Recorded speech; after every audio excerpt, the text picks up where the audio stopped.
आपस में बात होनी चाहिए कि जो भारत का संविधान है, जो डॉक्टर बाबा साहब अम्बेडकर ने किन मुसीबतों के साथ, इतनी विविधताओं के होने के बावजूद, इतनी हजारों जातियां और अनेकों धर्म संस्कृति होने के बावजूद पूरे भारत को जिस तरह एकजुट किया और संविधान के माध्यम से सभी लोगों के अधिकार सुनिश्चित हों, समता, स्वतंत्रता, बंधुता और न्याय हो, सबको लिए समान रूप से आगे बढ़ने के अवसर हों, देश के प्राकृतिक संसाधनों में सबको समान हिस्सेदारी और भागीदारी मिले, लोगों के लिए quality education, quality health service सरकारी खर्चे पर मिले, तो ये जो एक मूल भावना थी भारत के संविधान की, उस पर जगह जगह चर्चा होनी चाहिए कि क्या वास्तव में भारत के संविधान के इस मूल भावना के हिसाब से काम हो रहा है? क्या सब लोग डिग्निटी के साथ अपना जीवन जी पा रहे हैं? लोगों में आखिर ये भय का वातावरण क्यों है और कौन पैदा कर रहा है? संविधान किसी को एक धर्म या जाति के नज़रिए से नहीं देखता।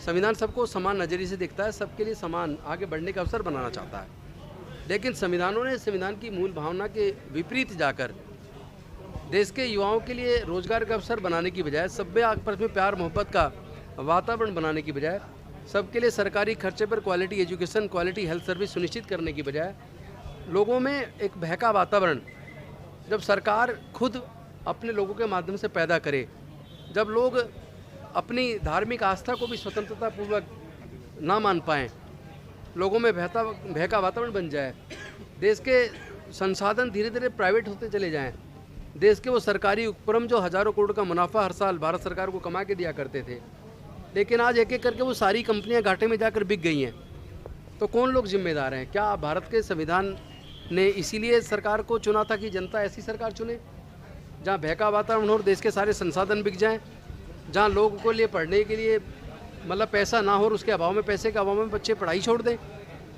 जहां युवाओं को रोज़गार ना मिले, अमीर अमीर होते चले, गरीब गरीब होता चले जाए?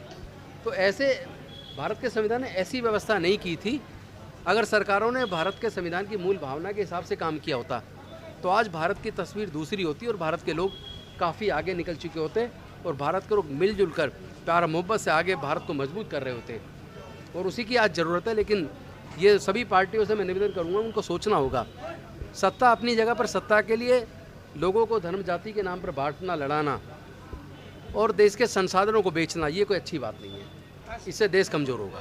भारत में कोने-कोने में नफरत का जो वातावरण सृष्टि हुआ है, इसके कारण क्या? नफरत का वातावरण जनता नहीं चाहती। भारत के लोग तो मिलजुल के रहना चाहते हैं। जैसा अभी यहाँ हिंदू संस्कृति के हिसाब से भी लोगों ने गीत के द्वारा बताया और मुस्लिम संस्कृति के हिसाब से भी भजन के माध्यम से बताया, तो लोग वही चाहते हैं कि आपस में प्यार मोहब्बत से एकजुट रहें और भारत आगे बढ़े। लेकिन कुछ राजनीतिक पार्टियां अपने राजनीतिक फ़ायदे के लिए, सत्ता की कुर्सी हथियाने के लिए लोगों को बांट रही हैं। कोई धर्म के नाम पे बांट रहा है, कोई जाति के नाम पे बांट रहा है। मुझे लगता है कि ये देश के लोगों को स्वीकार नहीं करना चाहिए। ऐसी पार्टियों को दरकिनार करके सबको साथ लेकर चलने वाला वातावरण पैदा करना चाहिए। इसी में देश का भला होगा।